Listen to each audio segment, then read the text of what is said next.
এগুলো হচ্ছে কলাইয়ের ডালের বড়ি। তো আমার বোন এই বড়িগুলা তৈরি করে আমার জন্য পাঠিয়েছে।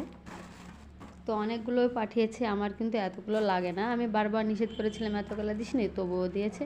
আর এটা আর এক রকম বড়ি, মানে দু রকম বড়ি। তো এটা আমাকে অল্প পাঠিয়েছে, আর ওইটা খুব বেশি পরিমাণে পাঠিয়েছে। আর এদিকে দেখো কলাইয়ের যে কুন থাকে, মানে কলাইয়ের খুদের বড়ি। হ্যাঁ, চালের যেমন খুদ বের হয়ে আসে না চাল ভাঙালে, এই কলাই ভাঙালেও একটা খুদ বেরিয়ে আসে।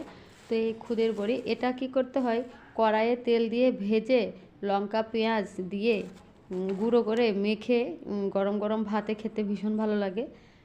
গরম ভাতে, বা এই আবার বেগুন পোড়ার মধ্যেও দিয়ে বেগুনের ভর্তা বানানো যায় এই বড়ি মাখা দিয়ে। তো যাই হোক, এদিকে আমি কড়াইয়ে দুধ বসিয়ে দিয়েছি ছানা কাটার জন্য।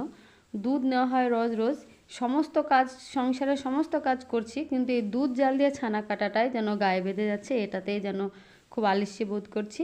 তার জন্য আগেই আমি ছানাটা আজকে কেটে নিচ্ছি দুপুরবেলা।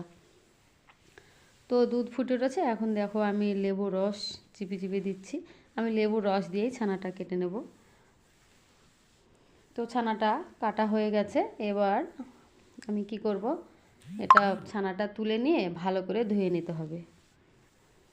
তো এখন আমি ছানাটা কেটে রেখে দেব, একটু ঠান্ডা হলে আমি তুলে জল দিয়ে ভালো করে ছেঁকে নেব। আর অন্যদিকে দেখো আমি একটু মাংস রান্না করেছি, মাটন রান্না করেছি। অনেক দিন পর আমার বাড়িতে, আমার রান্নাঘরে মাটন রান্না হয়েছে।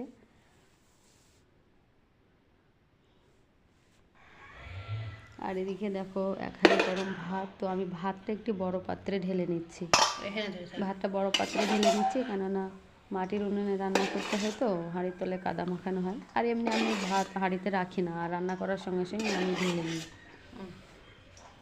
ভাত হাঁড়ির থেকে অন্য পাত্রে ঢেলে নিলে ভাতটা ভালো থাকে।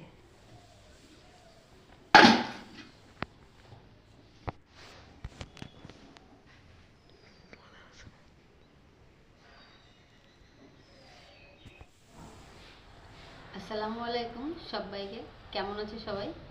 আশা করি ভালো আছো। আজও একটি যেমন তেমন রান্না বান্না নিয়ে চলে আসলাম। তো আজকে শনিবারে আমি কি কি রান্না করলাম সবটুকুই তোমাদের দেখাবো। চলো দেখে নিই একবার। এখানে দাঁড়াও তুমি। একদম শরীর ভালো ছিল না, তাই কদিন আসতে পারিনি। আজকে অনেক কষ্ট করে রান্না বান্না করেছি।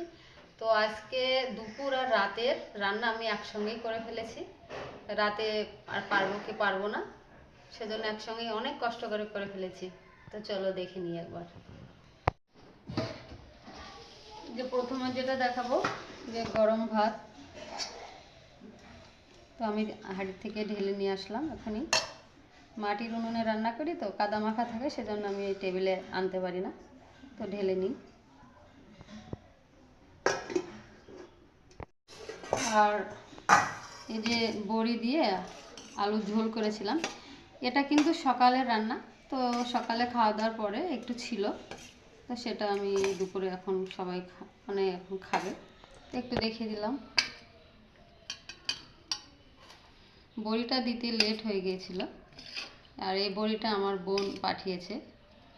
আমি কিন্তু বড়ি বসাতে পারি না আমার শরীরের সমস্যার জন্য।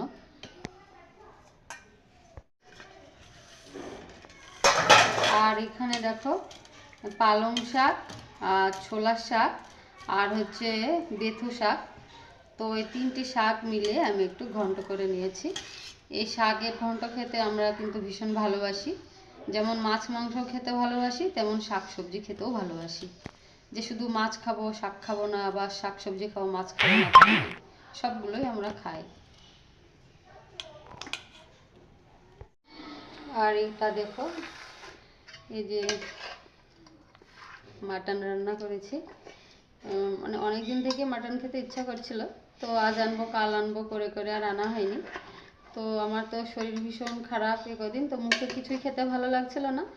তো আমার আব্বু 1 কেজি মাটন আমাকে পাঠিয়েছে, তো সেটা রান্না করেছি, তোমাদেরকে দেখিয়ে দিলাম। কালারটা কিন্তু দারুণ হয়েছে।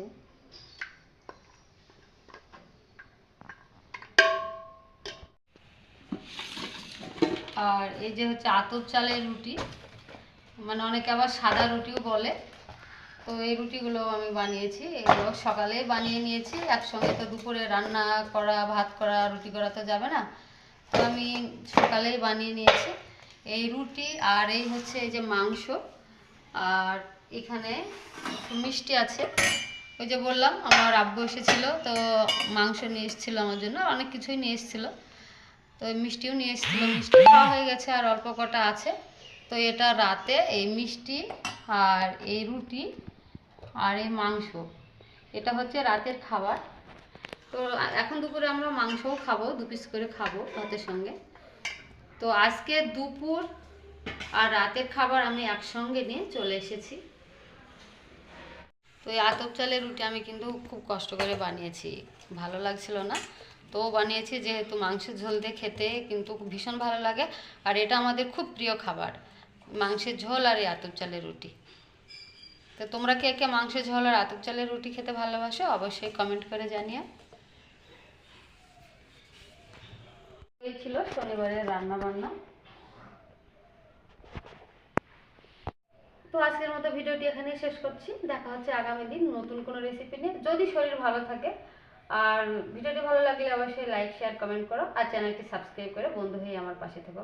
টাটা।